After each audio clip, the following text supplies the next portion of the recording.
Ne refuse pas, ma chérie. Vas-y dans le direct romantique. Assieds-toi, mange bien. Lorsqu'il va te dire non, on regarde juste Netflix. Assieds-toi sur le canapé, regarde Netflix. Dès qu'il va passer seulement sa main sur l'épaule, tu dis, qu'est-ce que tu fais? Tu enlèves sa main. Il va commencer à tituber. Lui, mais non, je voulais juste te faire dire non.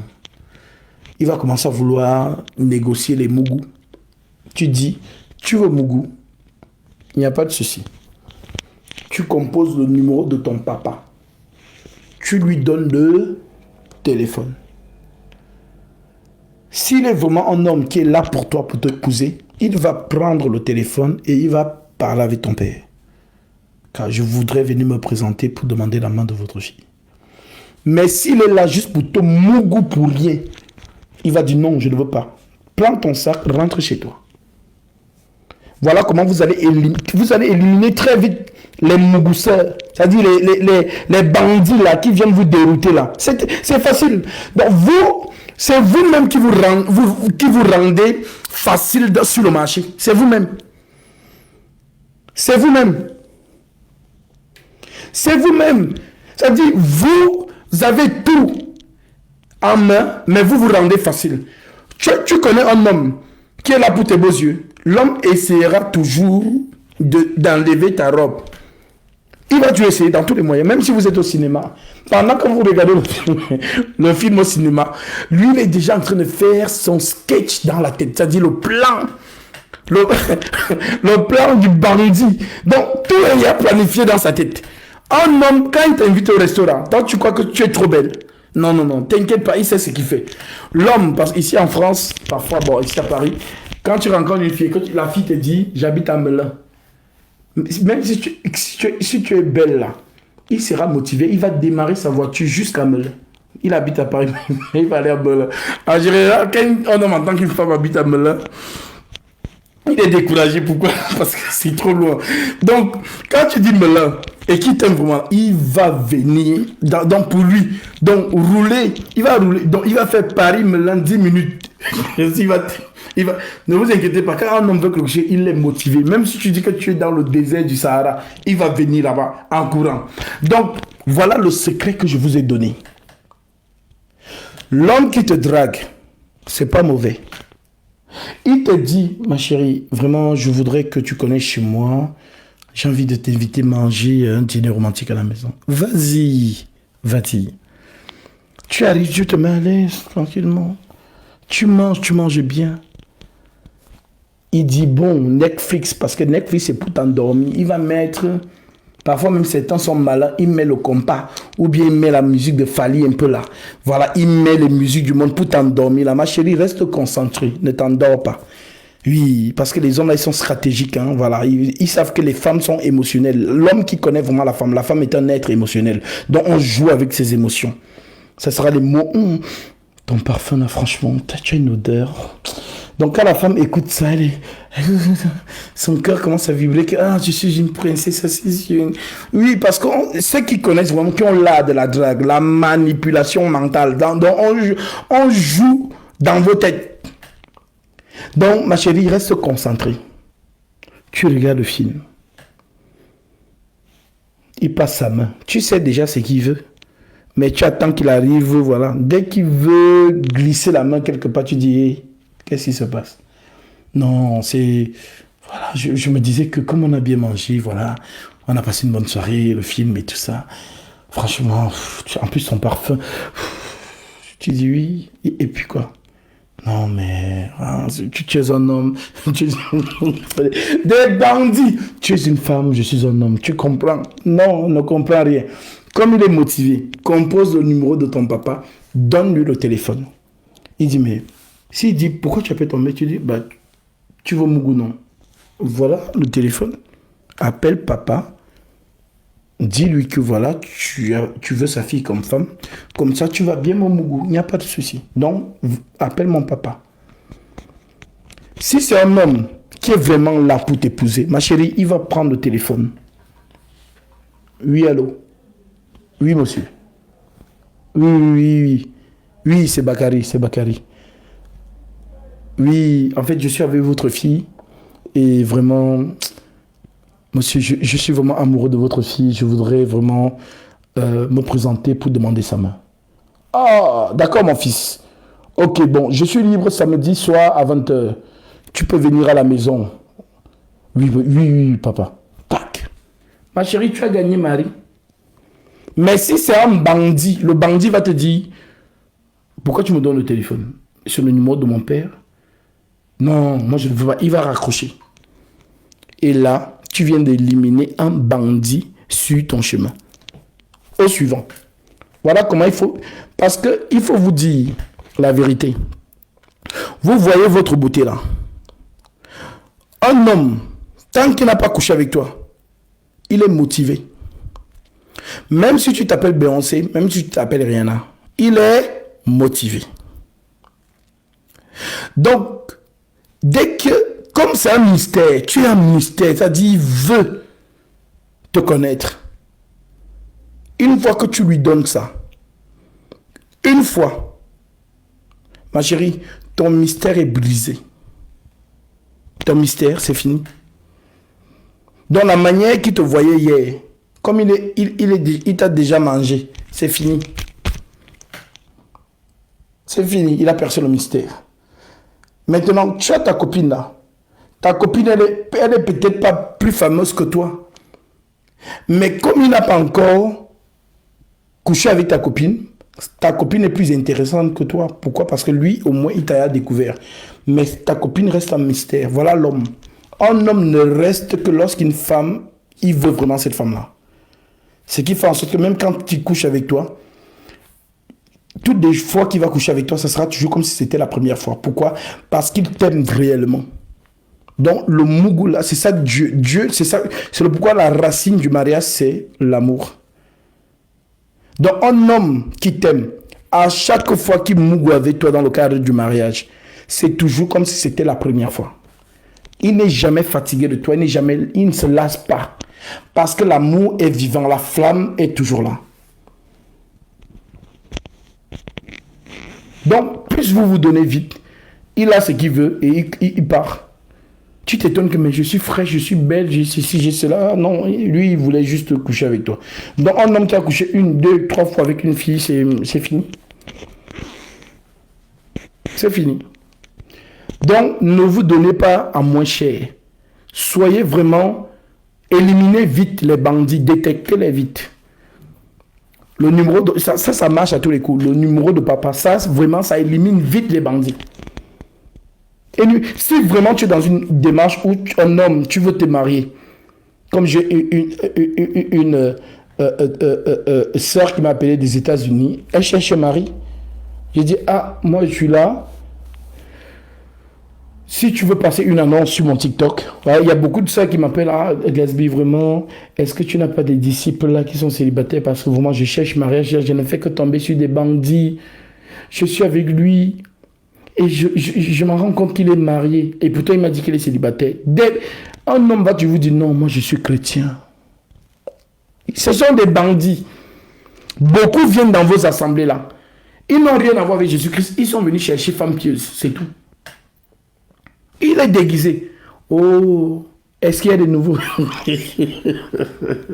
Est-ce qu'il y a des nouveaux aujourd'hui? Il se lève, oui. Un loup dans la bergerie. Donc, il se lève aussi, oui. Ah, c'est le frère? Oui, Guillaume. Un bandit. Guillaume est là juste parce qu'il est venu chercher une femme. Dès qu'il cible, il y a même certains qui couchent avec toutes les sœurs de l'assemblée. Dès qu'il cible, tac, il épouse, il part avec toi dans le monde. Maintenant, le frère qui venait à l'assemblée tout le temps écouter la parole, il ne vient plus. Il ne vient plus parce qu'il a épousé. Donc, tu restes maintenant à la maison et c'est lui qui te sort et il commence à t'exiger de ne plus partir. Et là, tu commences à être persécuté. Pareil pour beaucoup de femmes. Est-ce qu'il y a des nouvelles aujourd'hui? Oui. Ah, Vanessa. Ah oui, moi, c'est la sœur Vanessa. Oui. Non, elle est venue chercher un frère pieux, un homme pieux qui ne va pas la tromper, ainsi de suite. Parce que dans le monde, c'est la jungle. Là-bas, c'est la gêne. Ils se trompent entre... Il y a des couples ici, ils dorment sur le même lit, mais ils ont des vies. Chacun sa vie, en fait. Chacun a sa vie. C'est-à-dire, la femme trompe, le mari trompe. Mais ils se retrouvent à la maison. Coucou, comment tu vas? Des hypocrites dans la sorcellerie, dans le mariage. Donc, c'est très important de savoir choisir son partenaire, de savoir faciliter les choses. Le mariage n'est pas compliqué, c'est vous qui compliquez le mariage. Revoyez votre baromètre là. Je veux un Cristiano Ronaldo, yeux bleus, 500 abdos, voilà, qui a le cœur qui passe dans le dos. Revoyez ça. Concentrez-vous sur des frères en Christ qui seront là pour obéir à la parole du Seigneur, qui leur dit: hommes, aimez vos femmes comme Christ a aimé l'Église et s'est donné lui-même pour elle. Un homme qui ne va pas te causer du chagrin, un homme qui ne va pas t'insulter, te battre, un homme qui ne va pas te donner des paroles blessantes, parce qu'il y a beaucoup d'hommes qui sont méchants. C'est-à-dire que la fille, tu l'as rencontrée, elle avait 22 ans, elle était bien femme, bien jolie. Tu l'as mougou, elle est tombée enceinte. 1, 2, 3 enfants. Maintenant, le corps qui s'est sacrifié pour te donner des beaux bébés, c'est le même corps que tu critiques. Regarde ton ventre. Ton ventre est devenu... Vraiment, tu n'es plus ferme comme avant. Non, vraiment, moi j'ai besoin de la chair fraîche. Il commence à complexer sa femme. Au point où cette dernière n'ose plus se déshabiller devant son mari parce qu'elle est complexée. Parce que ces mots sont blessants, sont touchants. C'est-à-dire qu'il oublie que c'est lui qui t'a mis enceinte. Et maintenant, c'est lui qui te dit que non, voilà, tu es ceci, tu es cela. Ces hommes-là, vraiment, c'est que Dieu... Arrêtez de faire ça aux jeunes filles de Troyes. Aux filles de Troyes. Arrêtez de faire ça. Soyez des hommes aimants. Des hommes qui aiment leur femme comme Christ a aimé l'Église.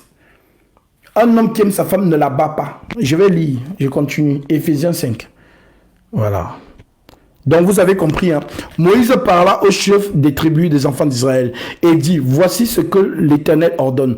Lorsqu'un homme fera un vœu à l'Éternel ou un serment pour se lier par un engagement, il ne violera point sa parole. Il agira selon tout ce qu'il a sorti de sa bouche.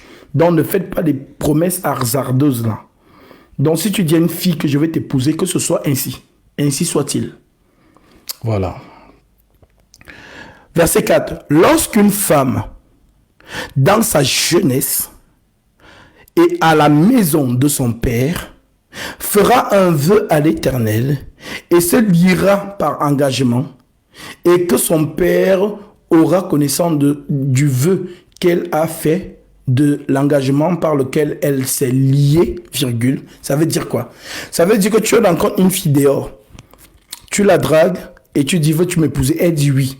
Le oui de la fille, c'est un engagement devant Dieu. Maintenant, comme Dieu est en train de vous dire que le oui de la fille n'a pas de valeur, une fille qui te dit oui, je vais être ta femme, ça n'a pas de valeur. C'est son père qui doit dire oui à sa place pour que ça ait de la valeur. Donc Dieu continue en disant: elle, tout vœu qu'elle aura fait sera valable, et tout engagement par lequel elle se sera liée sera valable. Pourquoi? Parce que le père est au courant. Mais si son père la désapprouve, le jour où il en a connaissance, tous ses vœux et tous les engagements par lesquels elle se sera liée n'auront aucune valeur. Vous avez compris? N'auront aucune valeur.